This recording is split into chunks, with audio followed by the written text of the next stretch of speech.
to the Blue Dolphin News Network. I am Dwayne. And I am Anaya. Please stand for the flag salute. Ready, begin. I pledge allegiance to the flag of the United States of America and to the republic for which it stands, one nation, under God, indivisible, with liberty and justice for all. Now for our school motto. Be safe, live responsibly, understand, respect, and encourage each other. Go Blue Dolphins! You may be seated.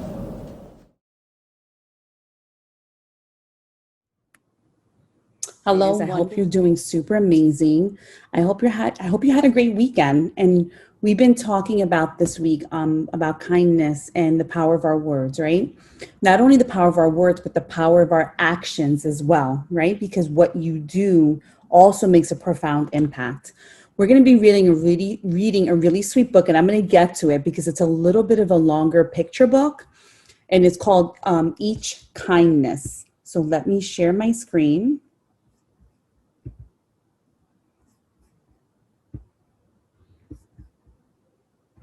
And I'm going to read this to you. Each Kindness by Jacqueline Woodson.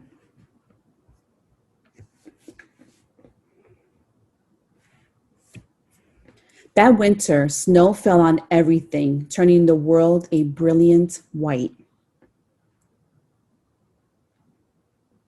One morning, as we settled in our seats, the classroom door opened. And the principal came in.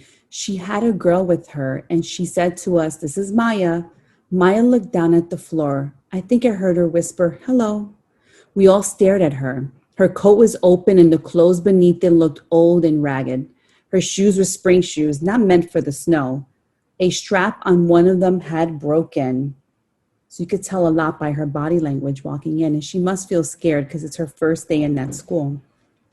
Our teacher, Miss Albert, said, "Say good morning to our new student," but most of us were silent. The only empty seat was next to me. That's where a teacher put Maya. And on that first day, Maya turned to me and smiled, but I didn't smile back. I moved my chair, myself, and my books a little farther away from her. When she looked my way, I turned to the window and stared out at the snow. And every day after that, when Maya came into the classroom, I looked away and didn't smile back. It must be hard for Maya as a new student. And you can see it right here. Look at her. My best friends that year were Kendra and Sophie. At lunchtime, we walked around the schoolyard, our fingers laced together, whispering secrets into each other's ears. One day, while we were near the slide, Maya came over to us. She held open her hand to show us the shiny jack and tiny red ball she had gotten for her birthday. "It's a high bouncer," she said, but none of us wanted to play, so Maya played a game against herself. That afternoon, when we got back into the classroom, Maya whispered to me, "Bet you can't guess who the news Jack's champion of the world is." Behind me, Andrew whispered, "Chloe got a new friend. Chloe's got a new friend." "She's not my friend," I whispered back. The weeks passed. Each day we whispered about Maya, laughing at her clothes, her shoes, the strange food she brought for lunch. Some days Maya held out her hand to show us what she had brought to school: a deck of cards, pickup sticks, a small tater doll. Whenever she asked us to play, we said no. You can imagine how Maya felt. The days grew warmer and warmer. Grass began growing where snow once had been. One day, Maya came to school wearing a pretty dress and fancy shoes, but the shoes and the dress looked like they belonged to another girl before Maya. "I have a new name for her," Kendra whispered. "Never knew. Everything she has came from a secondhand store." We all laughed. Maya stood by the fence. She was holding a jump rope, but did not come over to us to ask if we wanted to play. After a while, she folded in double, rolled the ends around each hand, and started jumping. She jumped around the whole schoolyard without stopping.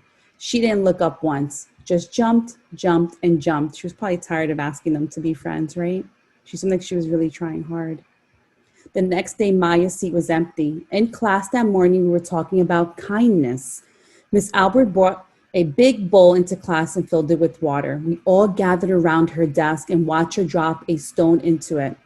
Tiny waves rippled out away from the stone. This is what kindness does, Miss Albert said. Each little thing we do goes out like a ripple into the world. So each one of those ripples are representative of what we do in terms of kindness, right? Then Miss Albert let us each drop the stone in as we told her what kind things we had done.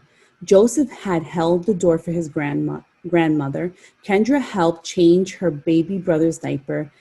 Even mean old Andrew had done something. I carried teacher's books up the stairs, he said, and Miss Albert said it was true. I stood there holding Miss Albert's rock in my hand, silent. Even small things count, Miss Albert said gently. But I couldn't think of anything and passed the stone on.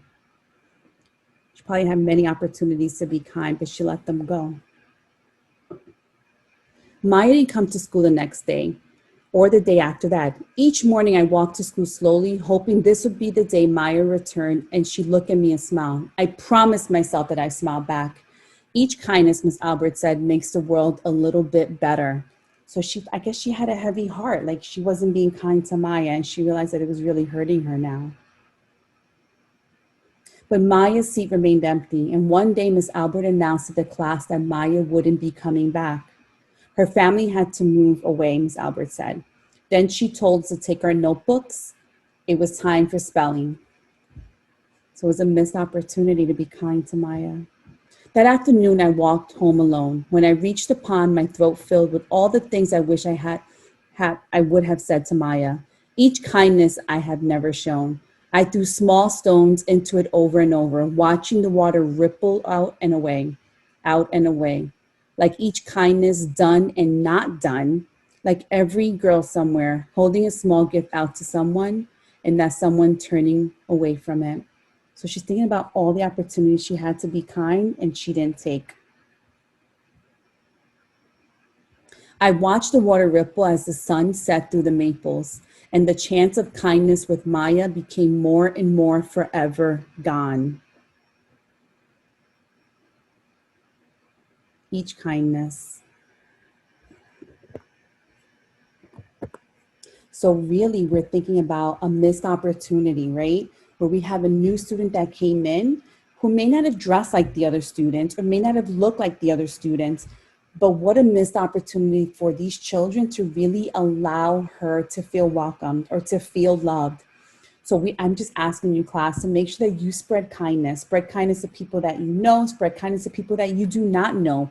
Always make people feel welcomed and loved, because you'll never know when you're going to see them again or when they may need that love, right? Because sometimes we just need a kind word from someone or a kind text message, a kind smile on Zoom, a kind, how are you doing? Or you look great from someone, because you never know what people are going through.